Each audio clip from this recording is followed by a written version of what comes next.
grab that. Oh. All right, Dana, hit us. All right. Welcome, everyone, to another episode of The Banya. Got myself, Dana Lundquist, and then, of course, host, Luke Manuel. Yo. Today, our guest is Russ Files. Yes. Russ is for now, BJJ brown belt over at Proving Ground, one of our sister gyms that we love to go and train at, and they come and train at our gym. So brother gym, brother, excuse us, brother gym. And Russ is. We've had his son on probably 15 episodes or so ago. Drew, awesome family. You guys are both amazing. Love having you around. Love training with you. So welcome to the Banya. Your first sauna, right? Thank you. Yeah, first time. All right. Nice. Welcome, sir. Thank you. Yeah, your son, speaking of, I'm pretty new to Jiu-Jitsu, but like I still I've only ever taken one of his classes because I don't train at night, and that's when he was coaching over here. Yeah. And I still use his technique pretty much every time I roll, just the shin to shin. He's super good at that, and just the way he taught it was nice. Yeah. Excellent teacher. He's a good coach. For sure. Yeah, really good coach. The way he every little detail is really like particular about it, which helps a lot. Yeah. He's definitely got that tuned in for he overthinks just like he has all of it. Yeah, that's what you need. And you can tell it's very methodical the way he thinks. Obviously, he thinks about it a lot, so to really know every little detail. Yeah, for sure. So I've seen you coaching, or at least doing some privates. So do you coach like classes or just privates? Yeah, I help with the kids classes over at Proving Grounds. Oh, nice. And I fill in coaching. Okay. Somebody's out, something like that. Gotcha. Nice. And then of course some privates here or there. Right. Mm-hmm. Okay. Nice. So you said 11 years ago outside? You telling me? Yeah, 11 and a half years ago. Okay. When I started. Nice. Yeah. And did you and Drew start at the same time? No, Drew actually started probably a year or maybe almost 2 years before I started. Okay. Oh, wow. Yeah, that was he got me into it for sure. Accidentally. He joined the Army and came back on leave and was back in town for a couple of weeks on Christmas break or something. He wanted to take his sisters to Jiu-Jitsu every night, his little sisters.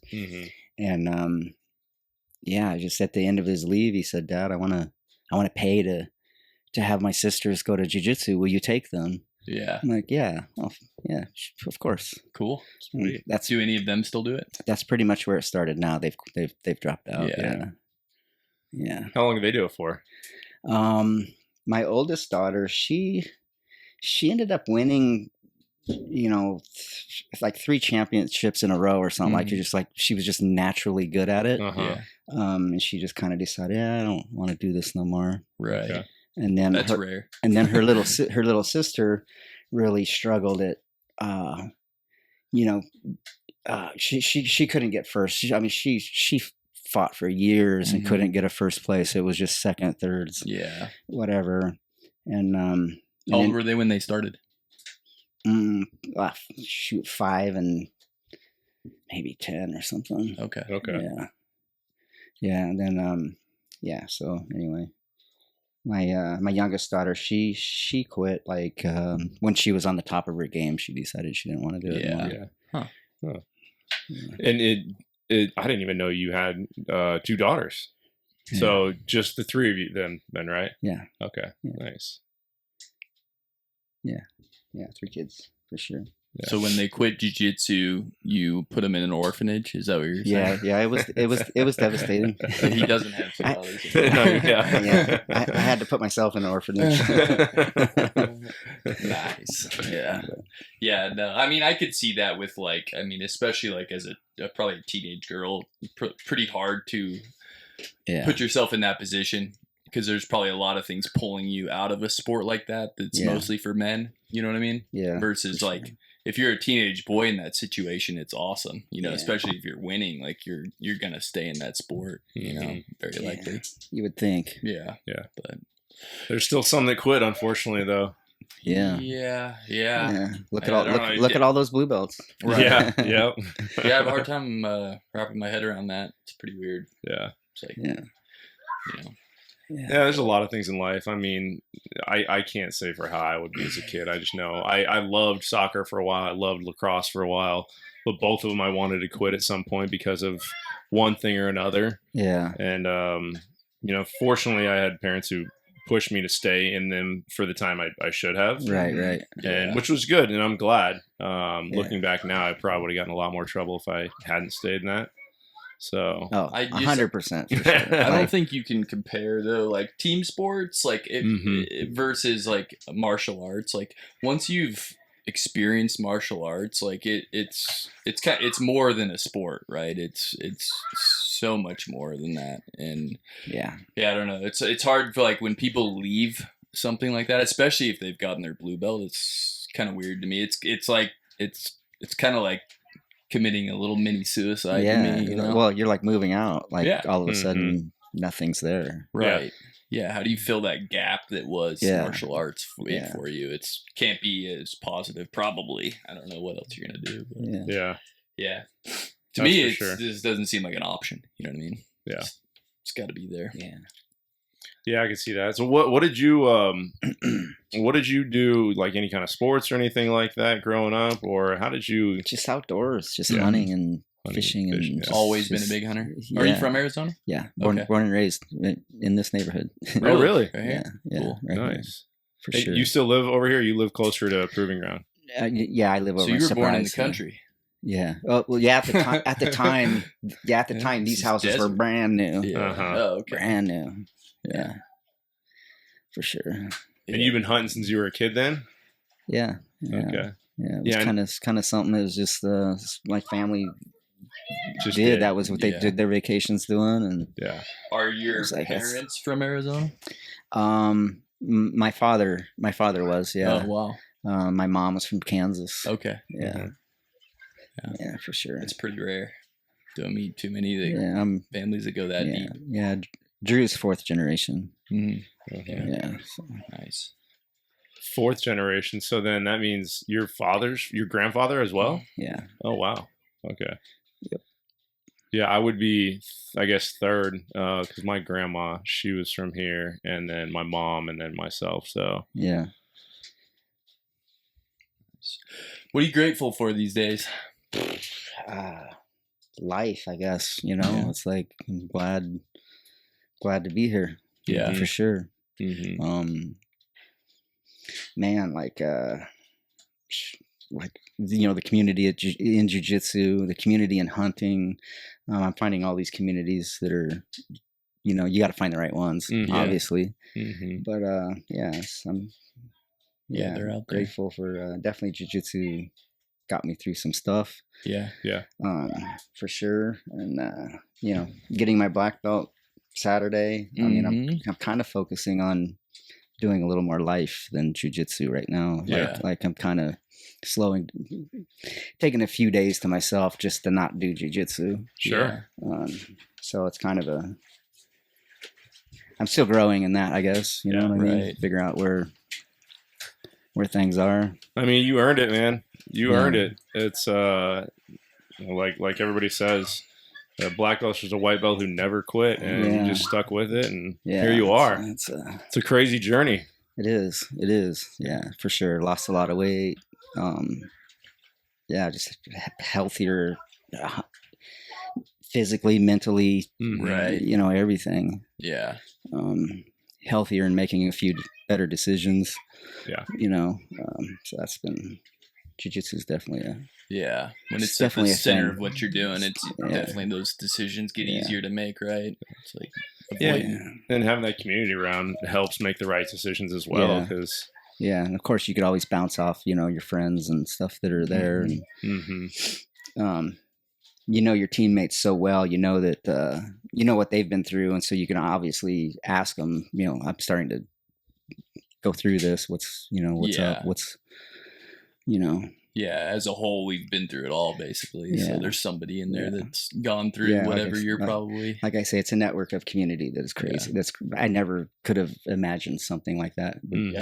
That's the coolest part. Would come up, it's just. That was something that kind of blindsided me too, and even like as a college wrestler, you're competing to the level that even your teammates are competition sometimes, and like you definitely have serious bonds. It's kind of like going to war, but it's not with the whole group for the most part. So like when I was introduced to jiu-jitsu, that was one of the biggest eye openers for me. Was just like it's just like a big old family, it really is. It's super cool that way. And obviously it's super unique. Like I can bring somebody new they just want to see what jiu-jitsu is for the first time or whatever, which happened the other day.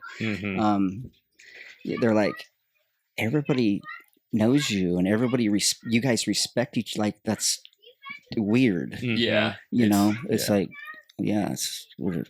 Yeah, it's very unlike everything else we have to interface with. It's not like going to the grocery store. Yeah.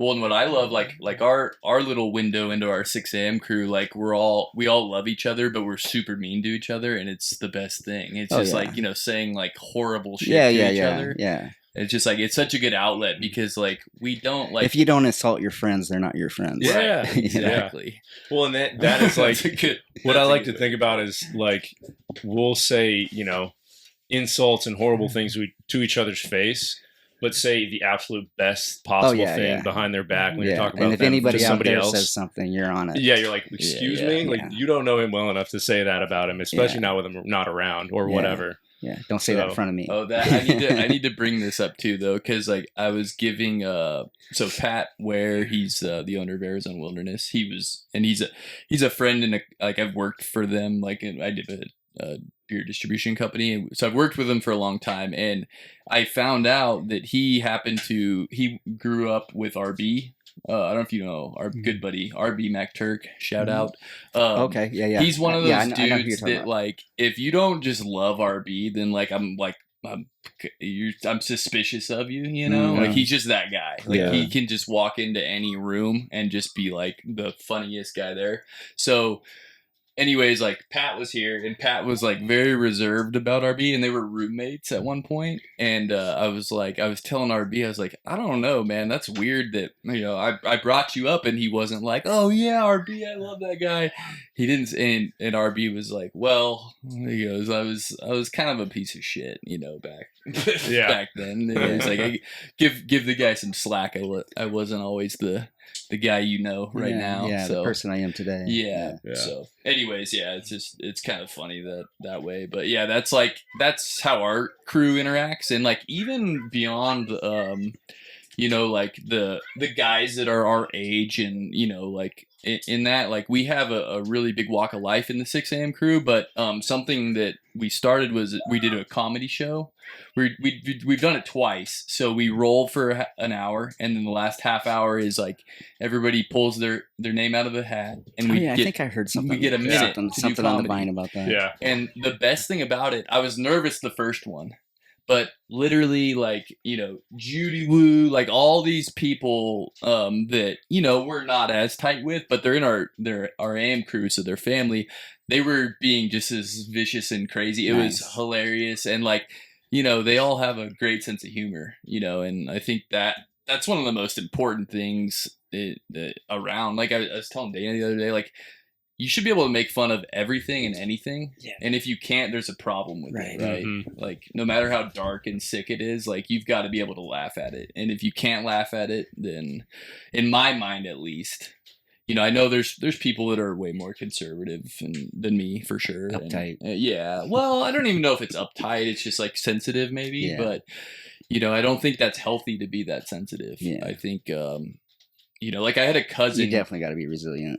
Well, I had a cousin growing up, and we'd all make fun of each other, but when we'd make fun of him, he would get really upset and whiny, and then it just made you want to make fun of him more. Yeah. It's that, you know what I mean? Like you got to be able to laugh at yourself and the horrible things that are happening to you, because if you can, then things get better. And if you don't, and you sit there and whine about it, you're just going down a misery spiral. You know what I mean? Mm-hmm. So. Yeah, for sure. What were we talking about? I don't know. Community, actually. Community, yeah. You brought up. You said like the hunting community and like archery is part of that. I was thinking about this past weekend. I was up just dialing in my sight tape just to make sure I've got up to 100 yards, at least pretty close.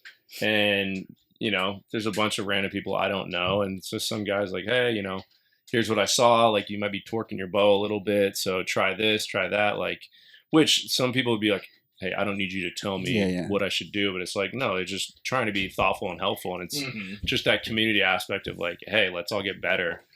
It's definitely worth checking out and, seeing if that's, checking out their validity and what they're saying. It's totally. And I'm not just going to go blindly listen to them, but it's good to be like, okay, cool. Like appreciate the idea. Let me check that out. Mm-hmm. Yeah. It's just a good community. Like, everybody, if you recognize somebody from the range, you're like, oh, what's up, man? Like I saw somebody from the indoor range that just happened to notice me because I go there every other week. So there's definitely, there's no lying in jiu-jitsu, but there's definitely lying in hunting. Yeah. You know what I mean? There's definitely lying in hunting. That's one of the best parts of those fishtails or fish stories. How accurate you are. Where are you hunting? Oh, I'm hunting right over here. Yeah, right. Right there. Yeah. Go ahead. Got to protect your spots. Yeah, for sure. Yeah, it's a dubious trade. I protect my spots. I protect the way I hunt. Like there's sometimes when I scout, I erase all the animals that are there. I get rid of all the sign. Yeah. Me and a good buddy of mine, we used to spend all night long in the turkey woods. We knew where the roosts were. We knew where the turkeys were walking under them, but we're cleaning up with flashlights, all the poop, all the feathers. We're getting rid of everything. Oh yeah. We're walking around all the water tanks at night, putting a boot track in every track. And then I've actually had people say, hey, we can't find any turkey sign. No, I haven't seen it either. Yeah, man. That's smart. I was walking down the trail, actually driving down the trail, and I stopped because I thought I saw a game trail pretty close to the main driving trail. So I followed it. Now that I hear you say that, I'm like, all right, I might need to bring a rake with me next time and rake up this game trail a little bit. But you just want to make it natural. Just put boot tracks on what, any bear or lion track I see that gets a boot track on it. I don't want to always see it. Yeah. You know what I mean? Yeah, that's smart. When I hike into my wilderness bear hunt, I get rid of all the bear poop I see. Okay. So there'd be a year's worth of bear poop from the last time I was there. Yeah. And I get rid of all of it the week before. And then when I walk in the week of the hunt, I know where the bears are exactly. Yeah. So do you just and then scatter? I get rid of it. How do you you scatter it? You cover it like? What? Oh yeah, I get rid of it. I just get rid of it. Push, throw it in the bushes somewhere. Where, the country I'm hunting is full of manzanita and everything. Like you can get rid of stuff. I have big clutches of elk antlers that are hidden that nobody's ever going to find until I come back. Yeah. Okay. Have you've been pretty successful with bear hunting, or how's that going? No, I've never shot a bear. I've been on a few hunts where buddies have gotten bears. You're too busy hiding all their bear shit. Yeah, dude. You need to go hunt some bears. I hunt this wilderness spot. I don't see anybody back there. There's no cell service. I don't see my truck for 5 days. It's the most. I heard something super cool today. The highest level of designation that the government can bestow upon the land is a wilderness area. So that's no machines, no horses, none of that. You're not even allowed to hand glide through there. Yeah. So those are the places you want to look for if you're going to get true wilderness. And so I have stashes all over the place back there. I have water and food, which has come in handy before. Yeah.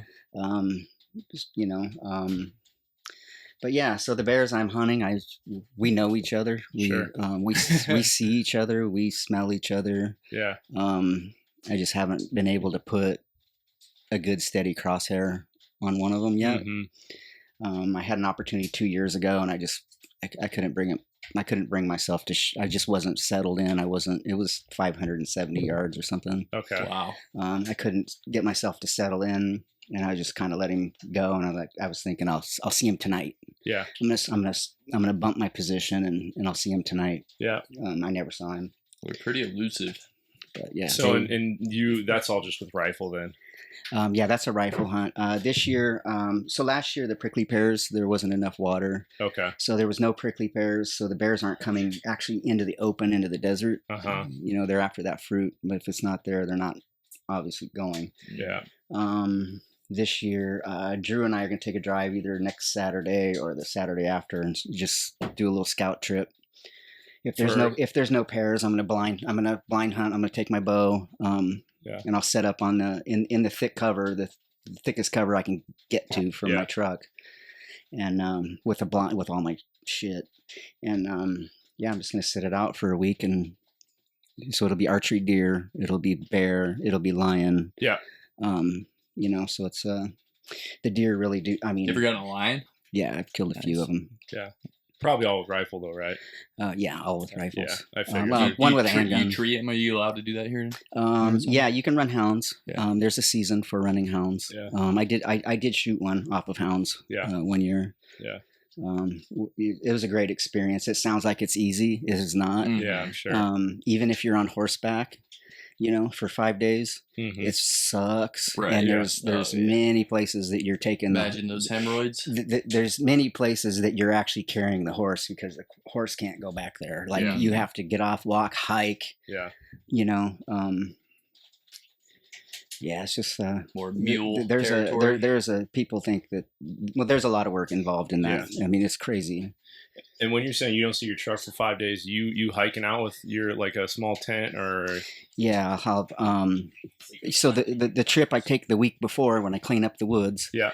I'm taking in my tent, my sleeping bag, and water, food. Okay. This all the stuff I need that I know I need, and then the second trip is going to be my gun, all my hunting gear, plus water and food in case I don't make it all the way the 5 miles back. Yeah. And I mean that's what it takes is 5 miles. And once you go 5 miles in the wilderness, there's nobody. You are by yourself. Yeah. You are 100% by yourself. Okay. Yeah. So. Yeah, I've been just in looking around, just some e-scouting as well as a little bit of scouting, just trying to get as far away as I can from any trails. It's hard though. Like at least in 6A, it seems like there's a trail just about everywhere. Yeah, it's a very popular place. Yep. And that's where I tell people I hunt, by the way. Yeah. And so. Yep. And it's a running joke with anybody in my family. It's like, oh yeah, 6A. Yeah. And I know enough about it that I can flat give you a pinpoint accurate position on Pine Mountain, and put you right on a boulder, right? I can put you right there. This is where it's at. Yeah. And then you're not trying to draw. I'm not trying to compete with you for a tag and where I want to hunt. No, that makes sense. And that's funny who would recommended me doing 6A. He might have just said that. It's like, it's popular. Go try and do it. And I mean, look, I'm thankful I just got drawn at all. This is my first year putting in. So anybody listening, sorry, my first year, I just got lucky. So I'm a desert hunter. There's some desert in 6A. I would look at that. Okay. Yeah. That grassland. Yeah. Off the juniper country. Yeah. There's usually big canyons, left or right. Yeah. That's where I would concentrate. Sure. I don't do pine trees. Yeah. Everybody's in the pine trees all summer long. Everybody's riding their ATVs and motorbikes, and it's just a noisy place. Yeah. The elk I'm after they don't want to put up with that. They go out in the desert where they don't see anybody, and they live there all year. Sure. Okay. So they don't see anybody. Okay, I got you. Well, that's good to know. All right, well, let's. I'm cooking here. I know Luke is. Let's get into a cold plunge real quick. Let's do it. This episode of the Banya is brought to you by Optimize. Optimize is a health and wellness center run by Jesse Meringue, a fellow training partner of ours. They've got amazing center. They've got your cold plunge, your sauna, the infrared, the hot tub, compression therapy, as well as this PEMF therapy. It's like pulse electromagnetic field. It's amazing. Feels crazy. Like you get that electro stim. But the idea is you've got a time in there for an hour to switch between different therapies. You can go from the sauna to the cold plunge to the hot tub. Feels amazing. Luke and I just did that last week, and absolutely, it was incredible. So if you're looking to recover from any sort of athletics or just to feel better, go check out Optimize. And for anybody, the listeners, if you just tell them you heard it on the Banya, they'll give you 50% off your first session. So I believe normally it's $39 for the first session for an hour. So it'll be half that. So go check them out. It's an amazing place. All right. So back to jiu-jitsu a little bit. I was thinking about this. We've had a few black belts that have come on the show, and this is actually a question that I want to start asking more of them. Is if you could give one phrase or sentence for each belt level, something that's related to it, or what your experience was like, or something to describe that. Kind of putting you on the spot here, but I know that, when I got my blue belt, I might have mentioned this before. When I got my blue belt, I felt like I had to earn it. Like I didn't feel like I deserved it when I got it. But I felt like I had to earn it. Mm-hmm. And then, so I went through, that was a blue belt for 3 years, I guess. And then, so we can call that the imposter belt, the imposter syndrome.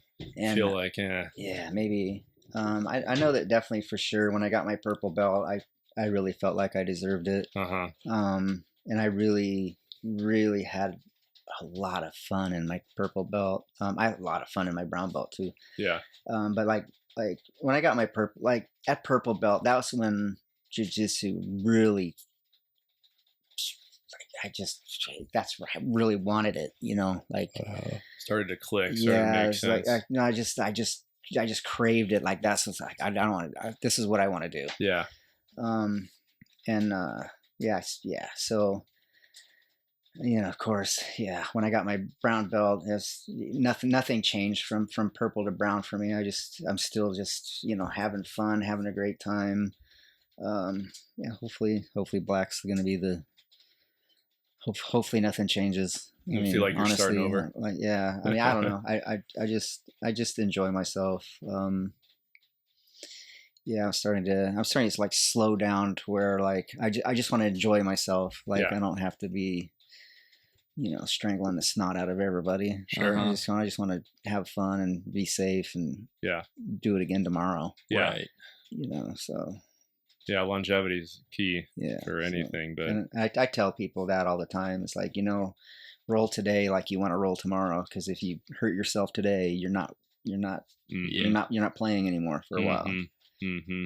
So I think about that a lot. After I had, fortunately, they were very minor, but a couple of little injuries like foot things and ankle things, and I'm like, you start to kind of baby it, not as a baby it, but you recognize how to move to avoid that particular thing. Yeah. And then I've found I've gotten better with that. If I feel like my ankle or foot is caught somewhere, I'm like, okay, before doing anything else, I got to put that in a position where if I roll one way, it's not going to roll over it or something. Yeah, you're just identifying your position. Mm-hmm. Yeah. It seems like that's just as you get better, like, and it's, there's the stigma of the spazzy white belt for a reason. It's kind of not understanding how your body moves and what's going to happen when you move a certain way. Yeah. Oh, yeah.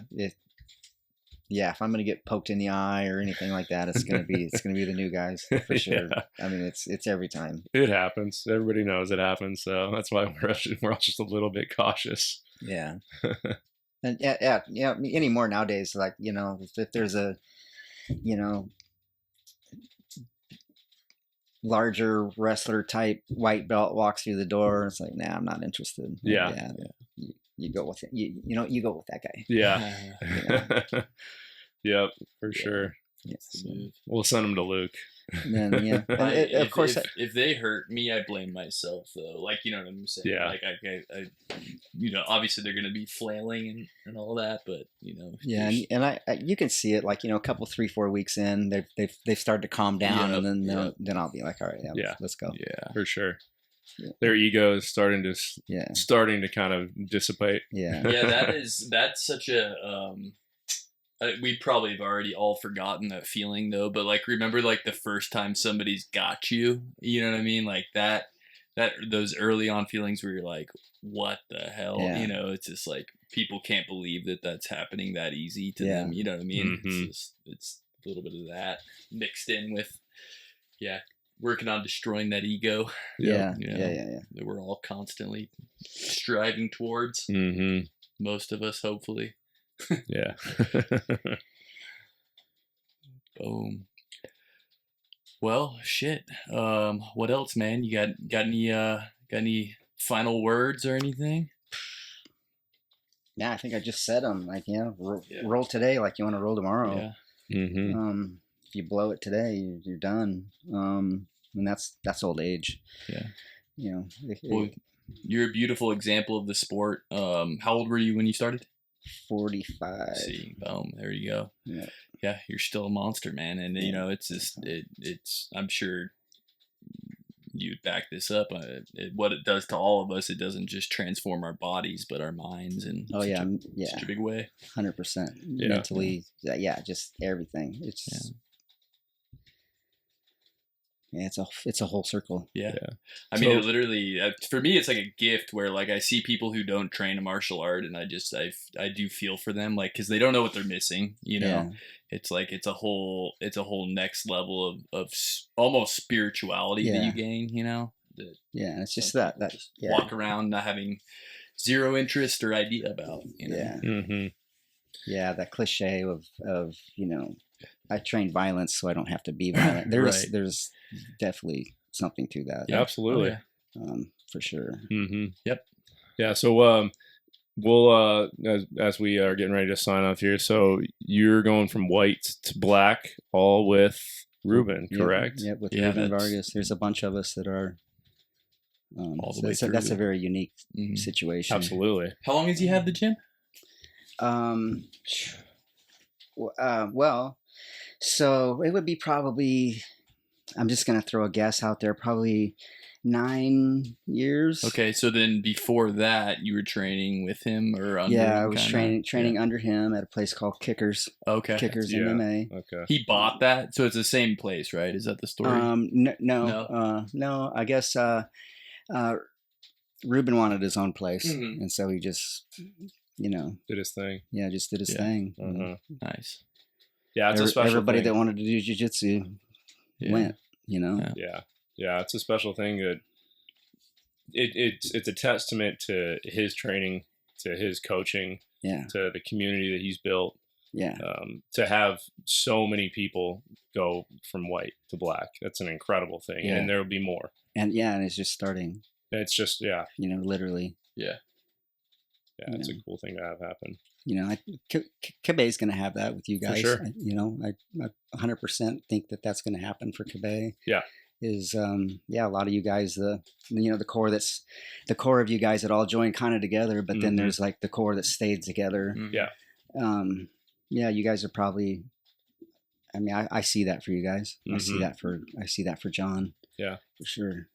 Yeah, I've seen there's been some guys, specifically one I'm thinking of, everybody or most people know Ryan Arnold. Oh yeah. Awesome dude. And he and I we said, I mean, probably 2 years ago, like looking at each other, we were having a drink at a bar after training on a Friday, like, hey man, we're gonna be some of the first white to black with Kabe. I was like, yes we are. And I know he's still training, but he's not around anymore. Unfortunately, he's in California, but hopefully he'll be back. Yeah.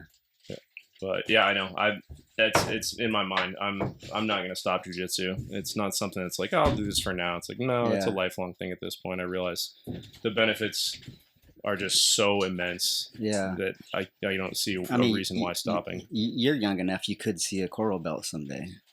I don't know. I mean, 37 maybe. I guess if I get to like 60, which hopefully I'll get to 60. I would imagine so, staying healthy. But I turned 57 this year. So yeah, a couple of months.